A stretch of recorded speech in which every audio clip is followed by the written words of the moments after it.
And they are now going to extraordinary lengths to divert and distract and paper over it and cover it all up. I mean, we're seeing that in the committee hearings. We've got, the Liberals and the New Democrats. I mean, we want to turn a public inquiry into this, into an investigation and an examination of the Freedom Convoy, Brexit, the 2016 election that produced Donald Trump, anti-vax disinformation, I mean, anything and everything to change the subject and bury the story, okay? Mm-hmm. So what's the big story that they're trying to hide and bury? I think people have to understand, just to sort of put it in a nutshell, that the Liberal Party that arrived on the scene in 2015 was kind of a reinvention undertaken by Justin Trudeau. Think of it as the political wing of the Canada-China Business Council, and you've got it, right? And also, like 70% of the Liberals that carried Trudeau on their shoulders into the Prime Minister's office, he had recruited himself. And so that's the thing to take notice of. And also that 2015 was a huge year for the United Front Work Department, particularly in Canada. The United Front Work Department is the Chinese Communist Party Politburo's influence peddling and strong-arm agency, okay? Mm-hmm. And 2015 underwent a radical and rapid expansion in Canada.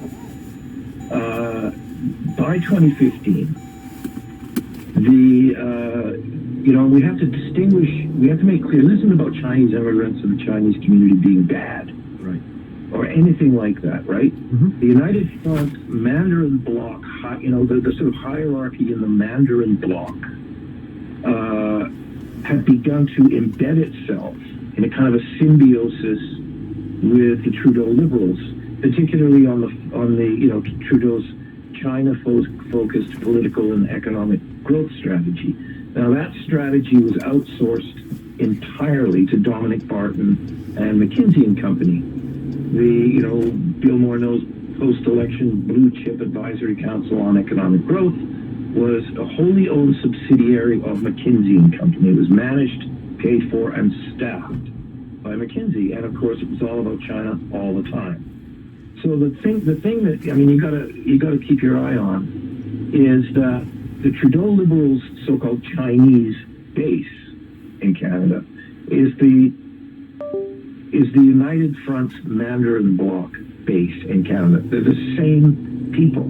That's why the same names keep showing up in Liberal candidacies and fundraising in Liberal circles, and in CSIS intelligence briefings on its surveillance of United Front activity in Canada, okay? Mm-hmm. So that's why, if you're a conscientious CSIS agent, you're thinking, oh my God, I'm going to have to violate the Security of Information Act, blow the whistle, because what am I going to do? Am I going to start opening files on the Prime Minister and his cabinet ministers? The other thing I think people have to understand is that Beijing does not recognize dual citizens. That there was an amendment to China's National Intelligence Law in 2017 stipulating that overseas Chinese are legally required to cooperate with Chinese military intelligence, state security agencies, and the United Front, okay? So sometimes it's really difficult to discern whether, a lot of the names showing up on petitions about Taiwan or Hong Kong, whether that kind of activism or submission to pro-regime propaganda, whether it's being willingly entered into or coerced, okay? Mm-hmm. Now, the 2020 National Security Law in China stipulates that, if you support Hong Kong democracy or something and you're a Chinese businessman in Toronto, you're a criminal and you have to be returned to China for prosecution. And that's what's so sinister about these police stations that have been opening, mm-hmm. right? Mm-hmm. These Chinese police stations that the RCMP Commissioner Brenda Lucki has, carried out disruption operations against these. She says she shut them down. Yeah. They're hosted, the GTA stations are hosted by a guy named Wei Chengyi. He's the big Mandarin Bloc tycoon in the GTA, and he's the fulcrum of this election interference network that was exposed by Sam Cooper at Global News last November. He's also the benefactor of, the longtime Liberal politician and United Front consigliere, Michael Chan, who was also International Trade Minister Mary Ng's campaign co-chair in 2019, and also Han Dong, who CSIS has described as a witting affiliate in China's election interference networks. He's the Liberal Party MP in Don Valley North. But you see, let me just interject because, I mean, obviously, on the record, he's denied any such. So I'm wondering about... No. Hang on a sec. Yep. You've paid very close attention to what he said, and he has rejected insinuations. He has not denied any assertions of fact that you've read in Sam Cooper's work or in Bob Fife and Steve Chase's work at the Globe and Mail. This is very interesting. The thing also we have to keep your eye on is that any ethnic Chinese who steps out of line on this stuff risks getting swept up in what CSIS has described as a widespread pattern of harassment and intimidation associated with the United Front, okay? And you're risking your job, your business, and also your family's prospects back in the old country. And it's not like you can call your Liberal MP for help. So CSIS agents are facing a dilemma. You know, what do you do with all of the overwhelming evidence of intimate institutional, political, and social links between these extraordinary wealthy United Front princelings and the senior echelons of Trudeau's Liberal Party? Do you spy on cabinet ministers? Do you open a file on the Prime Minister? So it's tough. And so what we're getting is, there's people in CSIS that have just said, well, Section 15 of the successor to the Official Secrets Act says that, contains a lot of public interest exemptions, so that if I could make the case that if the public interest in revealing this information is outweighed, if I could persuade a judge, that public interest in blowing the whistle is outweighed by the public interest in complying with the articles of the act, then I'm going to blow the whistle. All right, it would imply whistleblower protection. Terry, I want to hang on to you because, obviously you've done a deep dive on this.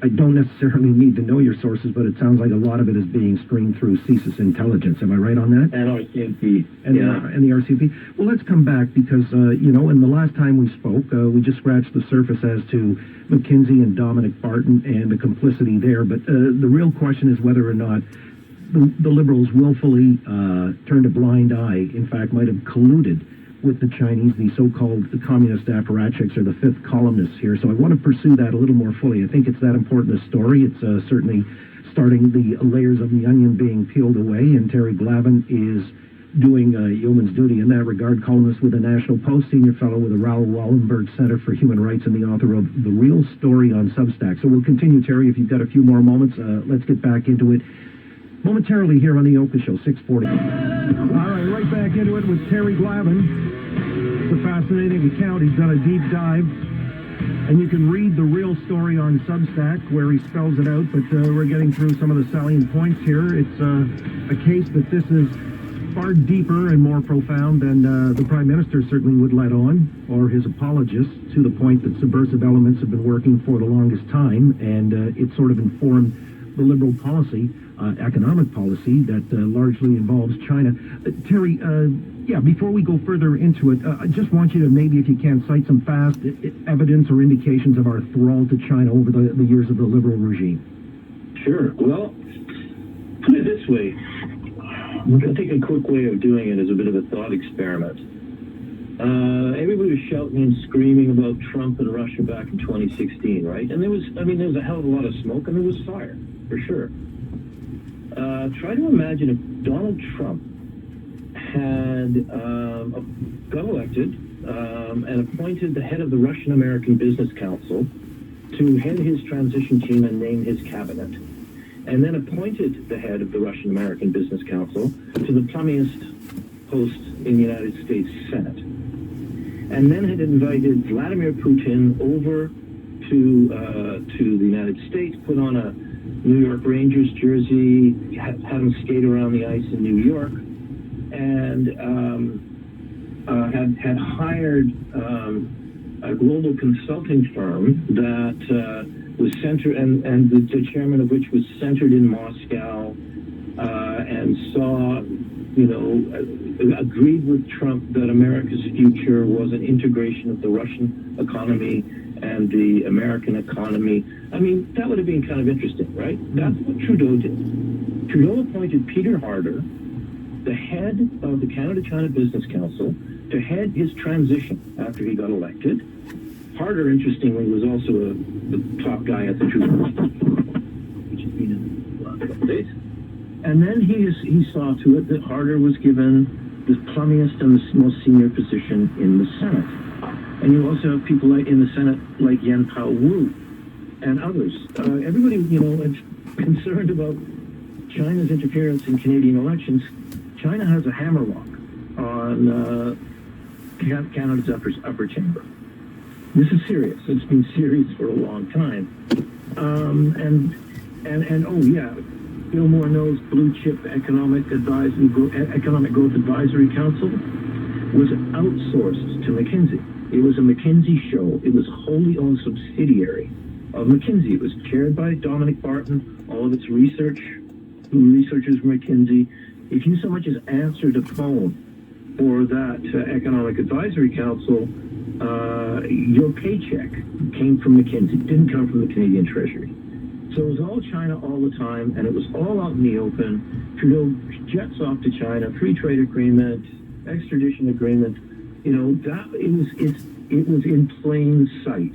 Okay, and so the interesting thing is that first off, election interference is kind of a specialty of the United Front. And in fact, in 2017, the Financial Times got a hold of a training manual, United Front training manual, that showed that they were boasting about their successes in electing candidates in the Greater Toronto area going back 2 decades. 2003, 6 GTA candidates were elected among 25 favored United Front contestants. In 2016, among 44 United Front picks, 10 candidates were elected. So this is what they do. This is how they roll. But the interesting thing is, there wasn't really much of that kind of skullduggery and backstairs work and cloak and dagger stuff after Trudeau got elected, because they didn't need to. Are you suggesting there's collusion here? I mean. Well, hang on. It was only when Aaron O'Toole, particularly, presented the kind of threat that he did. When the Conservative Party was starting to really wake up on this in 2019 and 21, that they started directly monkeying with elections. They couldn't abide the idea of the Conservative Party winning an election here. They needed to get Trudeau back in. All right, let me just pick up on this point, because you say in your Substack piece, they're not all liberals, by the way. But I wanted to back up, because the way you phrase it, it's called elite capture operations in this country. You're saying communist Chinese regime been very, very successful in that regard, out in the open, because the liberals willingly complied. By the way, just as an aside, you talked about some of these deals that benefited China, but Canadians benefited as well with trade with China. That free trade agreement you talked about, World Trade Organization under Clinton, they opened things up as well. There were a lot of benefits. How do we benefit? The argument that there were beneficiaries in this country. Yeah, I know. We keep hearing that, don't we? We can't upset China because they're our second largest trading partner. No, they're not. China's our third largest trading partner after Europe. It's 7%, and over the years, the trade deficit favoring China is astronomical. China could disappear off the face of the earth tomorrow, and the Canadian economy would barely notice. There's a circle of people around the Desmarais family, the Power Corporation, the Canada-China Business Council, Montreal, Trudeau, SNC-Lavalin, all those guys, they're making money hand over fist. It's actually, that's the thing to keep your eye on, is, who's making the money here? And, look, what was the most brazen and out in the open instance of a liberal inviting China to interfere in our elections?